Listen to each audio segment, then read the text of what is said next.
Hi everyone, it's Dan here. I'm going to let you in on a little secret. When I first started recording this video and looked back on a couple of the clips that I'd done, stood next to this Christmas tree, I realised how enormously tall this tree makes me look, because it's kind of about my height. Actually, it is just a 5 foot tree, fortunately. For those of you who have met me in person, I am only about 5'7", maybe not even that. So, this is actually quite accurate. But for those of you who've maybe only met me on Zoom and places like that, hopefully I've given the impression of being much taller than that. But after seeing those couple of clips, I wasn't able to kind of concentrate on watching what I was saying, because I was so kind of conflicted with this idea and what I was looking like next to the tree. I wasn't really at peace with what was going on in that video. And that's what I want to talk to you today about, and it's peace. And so the rest of this video won't be next to this Christmas tree because I won't be able to stop looking at it and being annoyed at myself. Jesus was born into this world as the Prince of Peace. In a world where there is anger and hatred and war, peace is often what we need.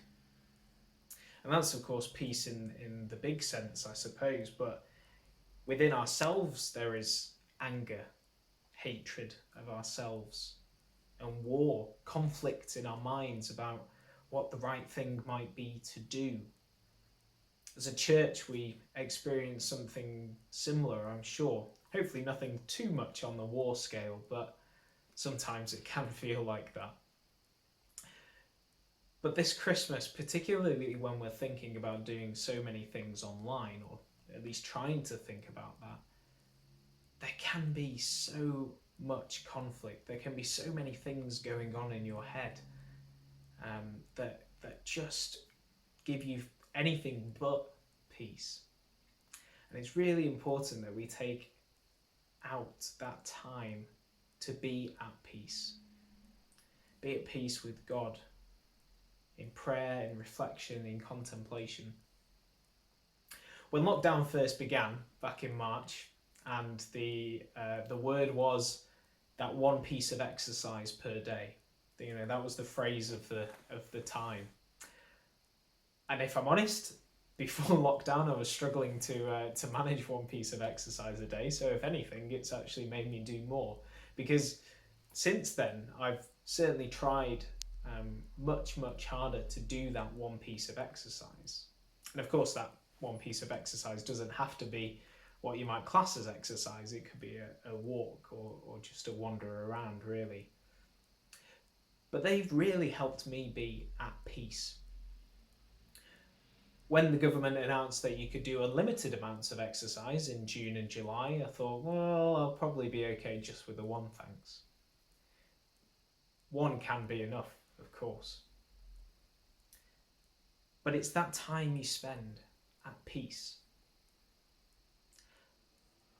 Up until recently, I lived with my parents and now live on my own. And although even when I was living with my parents, I was often working either out of the house or working in my room for most of the day, so therefore, on my own, I found it more difficult to find peace. Now that I'm living on my own, you might think, well, you've got all that time on your own, surely you can find more peace.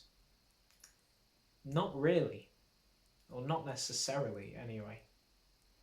It still requires an active effort to find that peace, to find that time to spend with God.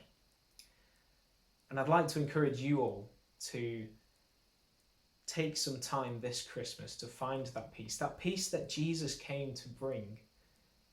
Because in our minds, when we work with Jesus, then we will be at peace.